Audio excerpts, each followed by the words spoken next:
Buat kalian yang udah kerja, pernah nggak sih ngalamin kejadian di mana atasan kalian memberi perintah dengan semena-mena? Terus bawahannya ya takut-takut gitu mau nanya, meskipun nggak ngerti ataupun nggak setuju. Alhasil tugas yang dikerjain tuh nggak sesuai dengan hasil diskusi. Nah, yang kayak gini-gini, masalah nggak sih? Coba deh bayangin, seandainya aja semua orang ngertiin satu sama lain di tempat kerja, bakalan nyaman dan nyenengin gak sih tempat kerjanya? Sebetulnya untuk mencapai kondisi ideal kayak gini, ya gampang aja ya, asal semua orang bisa saling baca pikiran. Tapi kan ya nggak mungkin, unless kalian kerja di tempat yang isinya paranormal semua, which is impossible. Tapi tenang, meski nggak mungkin saling baca pikiran, tapi memahami satu sama lain is something doable. Jadi, ketika ngomongin kemampuan untuk mengerti satu sama lain di tempat kerja, kita ngomongin sebuah kemampuan yang namanya komunikasi efektif. Yaitu kemampuan yang membantu kita menyampaikan, menerima, dan memahami sebuah pesan dengan baik. Coba deh lo inget-inget, ada nggak seseorang di tempat kerja lo yang menurut lo orangnya asik diajak ngobrol? Jadi tuh kalau lo ngobrol kerjaan sama dia, rasanya jelas apa yang diomongin, maksudnya, arahnya. Terus kalau ngobrol sama dia tuh rasanya nyaman aja gitu. Lo nggak takut diremehin, lo merasa dihargai. Kalau ada yang kayak gini, kerja sama dia tuh pasti lo ngerasanya enak aja gitu. Pertama nih, kerjasama dengan orang yang komunikasinya efektif tuh bikin lo paham satu sama lain secara utuh. Karena mereka tuh biasanya bisa milih kata dan cara penyampaian yang sesuai. Bahasanya juga singkat, jelas, dan menarik. Kedua, mereka juga nggak cuma jago ngomong, tapi juga mereka a good listener. Perasaan kita tuh rasanya kayak dihargain gitu pas ngomong sama dia. Misalnya dia nggak akan motong pembicaraan lo, dia juga nggak akan merendahkan lo, ngasih feedback, dan lain-lain.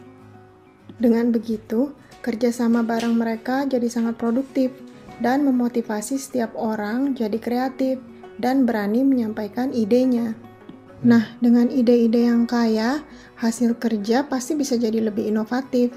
Bonusnya, tiap orang jadi ngerasa nyaman, dan yang namanya miskom, konflik, gosip, itu bisa diminimalisir. Semua yang gue sebutin tadi berlaku buat umum. Kalau buat lo gimana? Seneng gak kalau atmosfer kerjanya kayak gitu?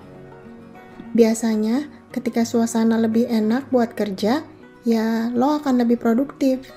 Dan ketika lo lebih produktif, maka karir lo lebih lancar dong. Nah, sekarang bakal gue jelasin gimana caranya supaya lo bisa berkomunikasi dengan efektif. Salah satu cara yang terbaik buat bisa berkomunikasi secara efektif adalah dengan mengembangkan gaya komunikasi yang asertif. Dalam konteks dunia kerja, komunikasi asertif artinya kita menyampaikan sesuatu secara terbuka dengan tetap memperhatikan situasi dan menghargai orang lain. Komunikasi asertif ini bisa lo gunakan untuk menyampaikan pendapat, ide, pemikiran, perasaan, dan lain-lain. Kalau gue bisa kasih gambaran, komunikasi asertif itu adanya di tengah-tengah, di antara komunikasi pasif dan agresif.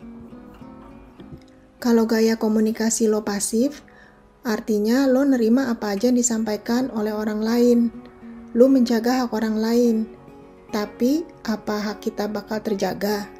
Kalau kita jadi yes man terus, mungkin awalnya orang bakal fine-fine aja. Karena artinya ya lo orangnya gak macem-macem. Tapi jangan salah, lo gak bakalan dapat respect juga dari rekan kerja lo. Karena lo iya-iya aja, gak sumbang saran, gak sumbang ide. Sebaliknya, kalau gaya komunikasi lo agresif, hak lo akan tetap terjaga. Tapi resikonya, kalau tadi lo jadi korban, nah sekarang lo jadi pelaku. Lo bakal dijauhin temen-temen lo, karena lo gak asik demi dapetin apa yang lo mau. Komunikasi asertif di sini adalah jalan tengahnya, di mana lo bisa mengungkapkan apa yang lo pikirkan dan rasakan, tapi dengan tetap menjaga hak-hak orang lain. Langkah pertama melatih kemampuan berkomunikasi asertif adalah be confident. Lo harus sadar dan harus pede bahwa segala perasaan, kebutuhan, hak, dan kontribusi lo sama pentingnya dengan milik orang lain. Setelah itu, cara penyampaiannya. Usahakan tidak berlebihan waktu menyampaikan sesuatu. Misalnya nih, kalau lo kesel temen lo telat ngerjain kerjaannya, ya lo deskripsikan dengan jelas. Alih-alih lo ngomel kayak, lo tuh gak bisa banget diandelin ya, gitu aja gak bisa. Coba deh disampaikan dengan cara lain yang lebih bijaksana. Misalnya, sis, kemarin kesepakatan kita kan kayak gini nih, terus lo kenapa belum selesai? Selain tersampaikan dengan baik, lo juga dapat penjelasan kenapa dia belum dapat menyelesaikan pekerjaannya. Selain itu, lo bisa komunikasikan situasi serta dampaknya dengan jelas. Misalnya, kalau di kasus ini, lo bisa bilang, sis, kalau satu telat, chain efeknya, semua pekerjaan jadi ikut telat.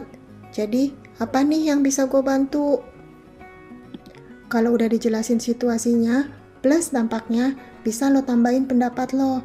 Misalnya, gue kecewa, tapi semoga gak keulang lagi ya. Supaya gampang lo ingat, komunikasi asertif itu rumusnya dampak plus situasi plus pendapat. Nah, coba deh dipraktekin gaya komunikasi asertif ini, biar lingkungan kerja lo lebih kondusif dan produktif. Good luck!